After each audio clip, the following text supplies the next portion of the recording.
Hey everybody, my name is Yarrow Willard and this is Darcy Ravenhill. Hi. And today we're off to hunt Coltsfoot. Come with us, walk to the wildlands. Yes.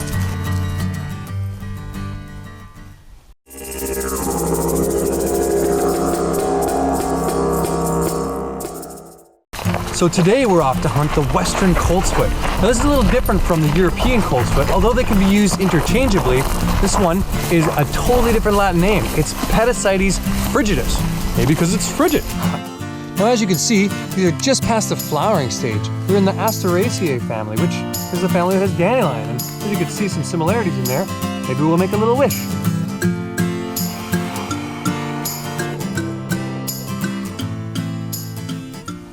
Always when we're picking plants, we want to make sure we have the right plant. So we have to key them out. In this case, we have what's called palmately divided leaf that is deeply toothed, as you can see here by these deep tooths, and it has a very woolly underside. These are very easy to identify characteristics of the Western Coltsfoot. This amazing plant has the ability to stay very strong here in this ground that's moist all year around, along the sides of roads, in ditches, in places we don't normally think of as a habitat for such a soft plant. But in fact, this plant has been around for a long time and some people consider it to be a weed because its ability to stay so strong in these kinds of neighborhoods. What we have here are actually the stalks from the flowers and from just under the leaf here. What we do is we burn this down in a pit and we make a salt out of it. We can add that to our foods. We can also take that salt and mix it with the bark of different trees to create a chew, almost like a tobacco chew. This plant has been used for a long time as medicine. It has demulcent, sedative, and antitussive properties. It's also considered a lung expectorant.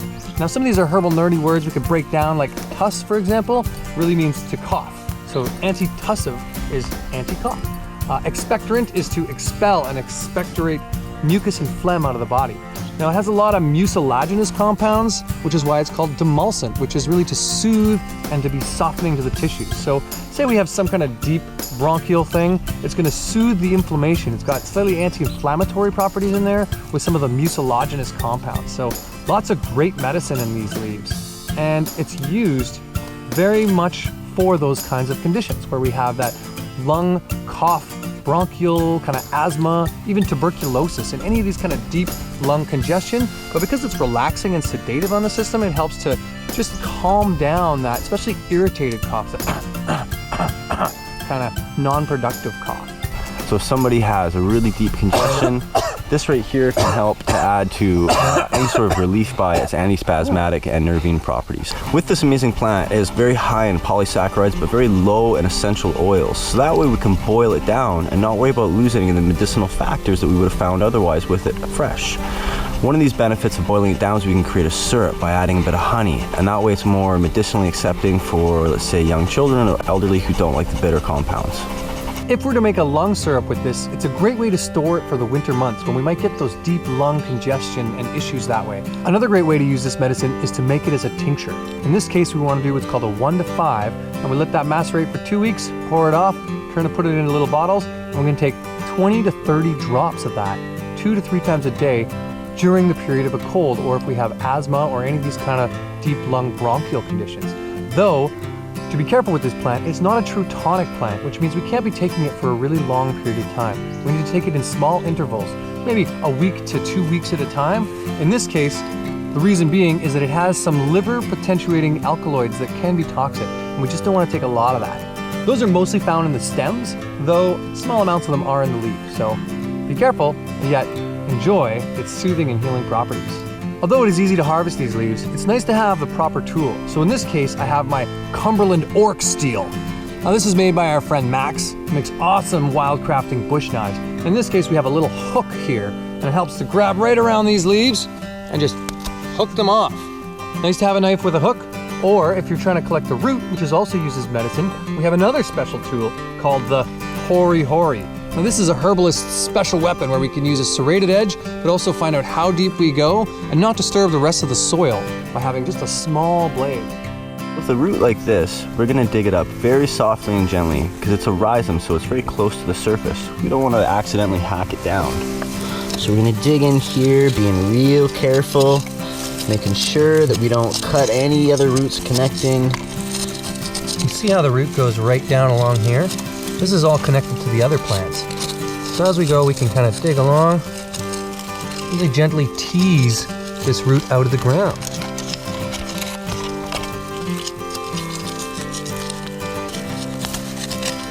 There we go.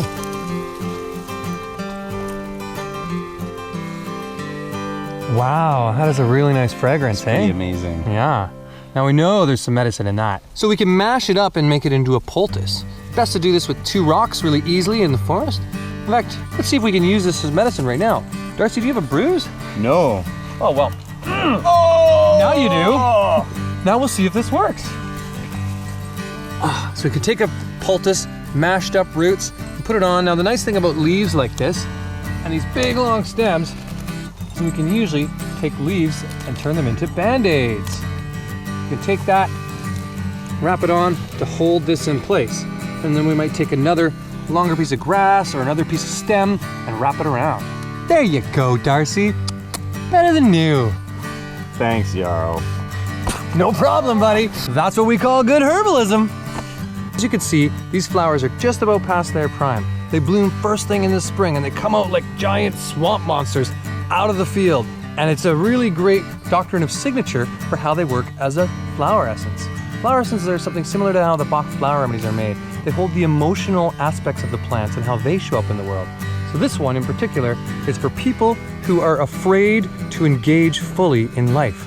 It is for that sort of tentativeness, that inability to step into your full power. And so I think what's interesting about that is that this could make a really good remedy for the place that we're at right now in our history and time, because a lot of us are a little bit afraid to step into this new paradigm of how to show up in the world in a new way that is more in resonance with the planet.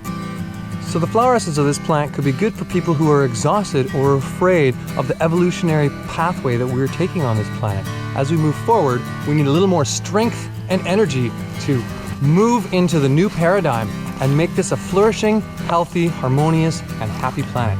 So try out your Coltsfoot flower essence, or just spend some time with this plant. Connect deeper with that aspect inside of yourself. Ciao for now. See you next time. If you want to find out how to deeper empower yourself with herbal medicine, check out some of our other videos and learn more about herbs like this one. Join the herbal revolution. Got it.